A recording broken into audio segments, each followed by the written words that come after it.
Iran, Israel और America के बीच युद्ध की जो खबरें आई थी कि रुक गई है, ये लगभग अभी भी उसी स्थिति में है जिस स्थिति में पहले था।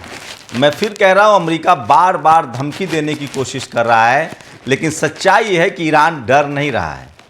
ईरान की जो सबसे बड़ी डिमांड है और पहली डिमांड, उसने कहा है कि पहले $300 बिलियन का हर्जाना दो, तब जाकर कोई बातचीत होगी। परमाणु बम हम बनाएंगे नहीं बनाएंगे, इस पर बाद में बात होगी। होर्मुज स्ट्रीट को लेकर मैं फिर कह रहा हूँ, होर्मुज स्ट्रीट पर ईरान का पूरी तरह से कंट्रोल है, लेकिन सवाल है कि भारत में तेल और गैस की कीमतें लगातार बढ़ रही है। पाकिस्तान में क्यों नहीं बढ़ रही है? वहाँ तो कम किया जा रहा है। दुनिया के दूसरे देशों में क्यों नहीं बढ़ रही है? सवाल यह है कि भारत सरकार पर यह लगातार अमेरिका बयान दे रहा है कि भारत सरकार हमसे तेल खरीदेगा। ईरान और रूस से तेल खरीदने पर रोक है, और सवाल है कि अमेरिका होता कौन है रोक लगाने वाला? अब सोचिए, अमेरिका कह रहा है कि हमसे तेल लो, हमसे वेनेजुएला वाला तेल लो। हाल ही में दुनिया में सबसे ज़्यादा तेल वेनेजुएला में भी है। हाल ही में अमेरिका ने वेनेजुएला के राष्ट्रपति को किडनैप कर लिया। अब वो दुनिया भर के देशों को कह रहा है कि वेनेजुएला का तेल खरीदो। अब सोचिए, भारत वेनेजुएला से तेल खरीदेगा तो उसकी क्या गारंटी, क्या कीमत लगेगी? एक तो ईरान और रूस हमारे बगल में है, एशिया में है। सोचिए, एशिया में है, कम खर्च में तेल आएगा, कम कीमत पर तेल आएगा। अगर हम वेनेजुएला वाला तेल खरीदेंगे, अगर खरीदना ही है, तो उसके लिए हमें एशिया पार करके खाड़ी देश होते हुए यूरोप पार करना पड़ेगा, और लैटिन अमेरिकी देश है वेनेजुएला, वहाँ से हमें तेल लाना पड़ेगा। तो शिप के आने में खर्च बढ़ेंगे, सबसे बड़ा खर्च होगा। साथ ही वो भी होर्मुज से ही आएगा। होर्मुज में हमें 2 मिलियन का टैक्स देना पड़ेगा। साथ ही सोचिए, अमेरिका ये कर रहा है, हम ईरान और रूस से तेल नहीं खरीद सकते हैं। ये सच्चाई है। अमेरिका जब चाहे प्रतिबंध लगा देता। अभी अमेरिका के विदेश मंत्री आया हुआ था, वो कह रहा है कि जल्दी ही वेनेजुएला के राष्ट्रपति का यहाँ दौरा होगा। वो वेनेजुएला को ही चला रहा है। ये सच है कि वेनेजुएला को वही चला रहा है। सोचिए, ये है हमारे प्रधानमंत्री, इतने मजबूत हैं। इसीलिए राहुल गांधी कंप्रोमाइज प्रधानमंत्री कह रहे हैं। अगर प्रधानमंत्री ये बात सच नहीं है तो उनको जवाब देना चाहिए। अमेरिका में खुद राम माधव ने कहा है कि हम लोग अमेरिका को खुश करने के लिए क्या क्या करें। हम ईरान से तेल नहीं ले रहे हैं, रूस से तेल नहीं ले रहे हैं, हमारे देश में तेल की कीमतें बढ़ रही है दिन पर दिन।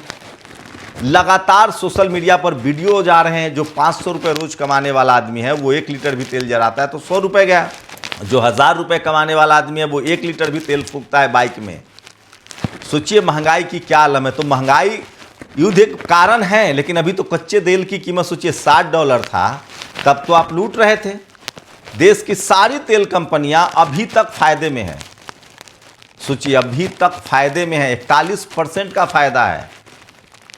उसके बावजूद तेल और गैस की कीमतें बढ़ती जा रही हैं। ये तीसरी बार है जब इसी सप्ताह 11 दिनों में बढ़ा है।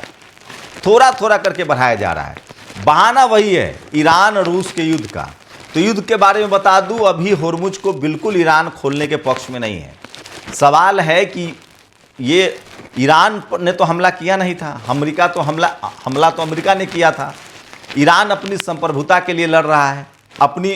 ईरान अपनी ताकत दिखाएगा, उस पर हमला हुआ, उसके तेल और गैस था, क्या वो सौंप देगा? बहुत लोग यहाँ हैं, मैं टीवी में देख रहा हूँ, बीजेपी की समर्थक महिलाएं कह रही हैं कि मुल्ला जो है वो युद्ध नहीं रोक रहा है। सोचिए क्या क्या दिमाग में भरा जा रहा है लोग को।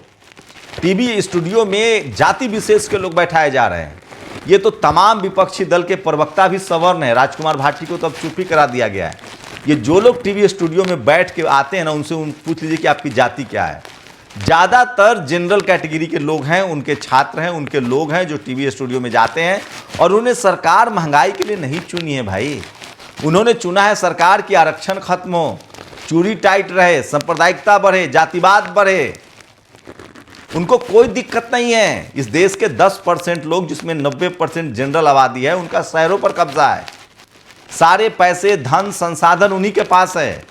कितना भी महंगाई हो जाएगा, विदेश में वही रह रहे हैं।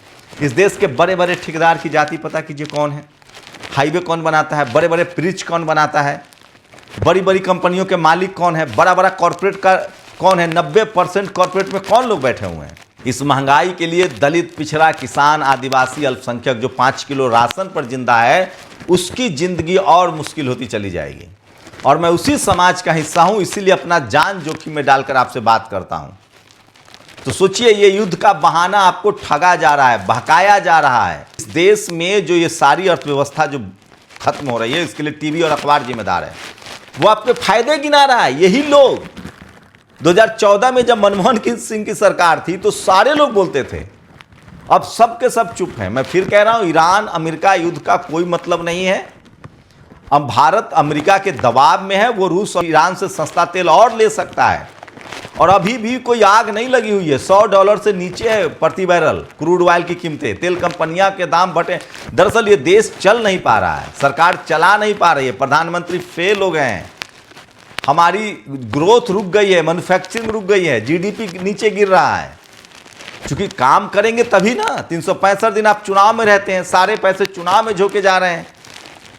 ये बड़ा सवाल है। भ्रष्टाचार बढ़ता जा रहा है, युवा बेरोजगार हैं। 90% लोग जिस देश में काम करेंगे, कम से कम 95%, वो देश आगे बढ़ेगा। लोगों के पास काम नहीं है, बैठ के या तो वो रील देख रहे हैं, या बेरोजगारी इस तरह से है, युवा बेरोजगार हैं। हमारा मैन्युफैक्चरिंग सेक्टर बैठा हुआ है, कोई नया काम नहीं हो रहा है। और सिर्फ आप युद्ध को ही जिम्मेदार नहीं ठहरा सकते हैं। युद्ध एक वजह हो सकती है, लेकिन दुनिया भर के देशों ने अपने नागरिकों को युद्ध के समय में कंपनसेशन दिया है। जर्मनी ने, इंग्लैंड ने, फ्रांस ने, पाकिस्तान ने तेल कम कर दिया, तेल की कीमतें। और युद्ध की बात बता दूं, अभी भी ये युद्ध खत्म नहीं होगा। होर्मुज का मामला 1 साल तक चलेगा अभी। लेकिन भारत में विपक्षी दल सोए हुए हैं, पता नहीं वो कुछ करेंगे नहीं करेंगे। लेकिन हमारी कोशिश है कि आपको खबरें दिखाई जाए। तो सच्चाई ये है कि अमेरिका, इजराइल और ईरान के बीच अभी युद्ध खत्म नहीं हुआ है, बातचीत पूरा फाइनल नहीं हुई है। ईरान साफ कह रहा है कि हमारे देश पर हमला किया है, हमको $300 बिलियन का हर्जाना दो, नहीं तो हम तब तक युद्ध को खत्म नहीं मानेंगे, हम होर्मुज नहीं आने जाने देंगे। वो टैक्स $2 बिलियन का टैक्स लगा रहा है।